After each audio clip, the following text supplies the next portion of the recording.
அமெரிக்காவிலிருந்து அடுத்த வாரம் குடும்பத்தோடு சென்னைக்கு வரப்போவதாக என் மகன் சுரேஷ் முன்கூட்டியே எங்களுக்கு தகவல் சொல்லிவிட்டான் என்றுதான் சொல்ல வேண்டும்.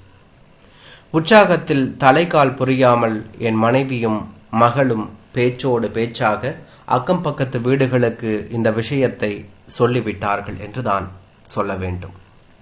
அதுவரையில் எங்களை கண்டுகொள்ளாமல் இருந்த அக்கம் பக்கத்தவர்களும் சொந்தக்காரர்களும் திடீரென்று ஏதோ தற்செயலாக வருவது போல எங்கள் வீட்டிற்கு வர ஆரம்பித்தார்கள் என்றுதான் சொல்ல வேண்டும். வந்தார்கள், எங்களிடம் பொதுப்படையான விஷயங்களை பேசினார்கள், பாசத்தோடு குசலம் விசாரித்தார்கள். எங்கள் மகனின் குடும்பத்தை பற்றியும் அவன் வரவை பற்றியும் அக்கறையுடன் விசாரித்தார்கள் என்றுதான் சொல்ல வேண்டும். சுரேஷ் வெளிநாட்டு சாமான்கள் எடுத்துக்கொண்டு வரும்போது தங்களை மறந்துவிட வேண்டாம் என்று சூசகமாய் ஞாபகப்படுத்துவதுதான் அவர்களின் வரவின் முக்கிய நோக்கம் என்பது எங்களுக்கு நன்றாகவே புரிந்த விஷயம் என்றுதான் சொல்ல வேண்டும். ஒவ்வொரு முறையும் சென்னைக்கு வரும்போதும் சுரேஷின் முக்கிய பிரச்சனை இதுதான். யார் யாருக்கு என்னென்ன பொருள் வாங்கி தருவது என்று மண்டையை குடைந்து கொள்வான் என்றுதான் சொல்ல வேண்டும். அவனுக்கு எல்லோரையும் திருப்திப்படுத்தியாக வேண்டும். யாரும் அவனை குறை சொல்லிவிடக் கூடாது.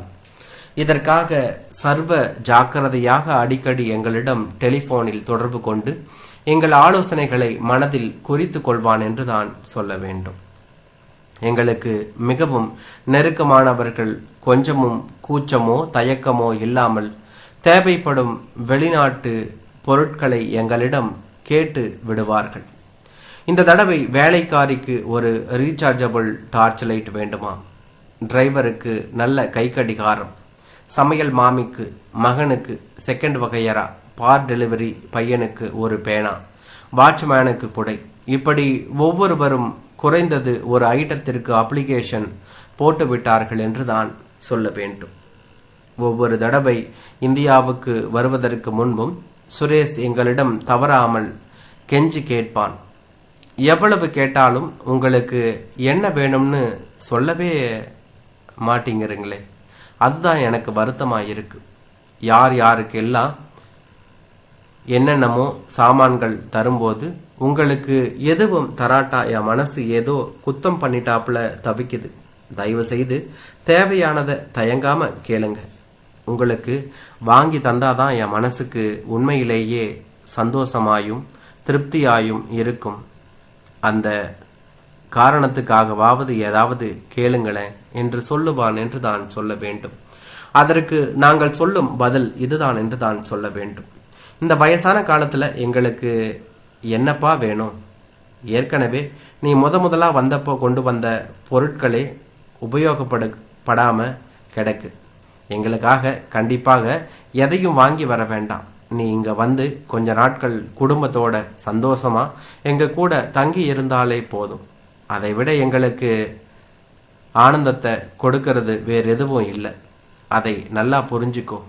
அவனும் ஏமாற்றத்தோடு பேச்சை அத்தோடு நிறுத்தி விடுவான் என்று தான் சொல்ல வேண்டும். சொன்ன தேதி என்று சுரேஷ் வந்து சேர்ந்தான். குடும்பத்துடன் அடுத்த நாளிலிருந்து ஒவ்வொருவராக வர ஆரம்பித்தார்கள். வீடே திருவிழா கோலம் பூண்டு கலகலப்பாய் இருந்தது என்று தான் சொல்ல வேண்டும். வந்தவர்கள் மரியாதைக்காக கொஞ்ச நேரம் பேசி கொண்டிருந்து விட்டு அவர்கள் கேட்டிருந்த பொருட்கள் திருப்தியுடன் வாங்கி கொண்டு காஃபி சாப்பிட்டு விட்டு உதட்டளவில் ஒரு ரொம்ப தேங்க்ஸ் சொல்லிவிட்டு நடையை கட்டினார்கள் என்று தான் சொல்ல வேண்டும். சுரேஷின் லீவ் முடிந்து ஊருக்கு கிளம்புவதற்கு முதல் நாள் லக்கேஜை எல்லாம் பேக் செய்யும் போது பெட்டியிலிருந்த ஒரு பையிலிருந்து நிறைய ஷர்ட்டுகளும் பேண்ட்டுகளும் எடுத்து போட்டான். பார்க்கும்போதே தெரிந்தது அவை உபயோகப்பட்டு பழசாகி போனவை என்பது என்று தான் சொல்ல வேண்டும். அப்பா, இதெல்லாம் என்னுடைய பழைய சட்டை பேண்ட்டுகள். எனக்கு தேவைப்படாததால் இங்கே யாருக்காவது உபயோகப்படுமேன்னு கொண்டு வந்தேன். யாரையாவது ஏழைகளுக்கோ வாட்ச்மேனுக்கோ வேலைக்காரங்களுக்கோ கொடுத்துடுங்க என்றான் என்று தான் சொல்ல வேண்டும்.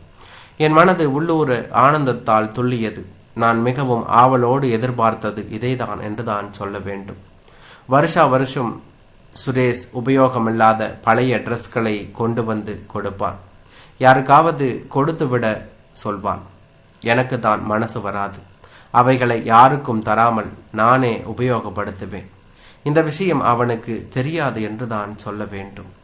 உண்மையில் இவைதான் இப்போது எனக்கு தேவையானவை, உபயோகமுள்ளவை.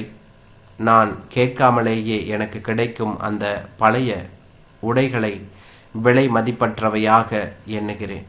அவைகளை அணிவதில் நான் காணும் சுகமும் திருப்தியும் அலாதி. அதை நிச்சயமாக வேறெந்த அன்பளிப்பாலும் தர முடியாது.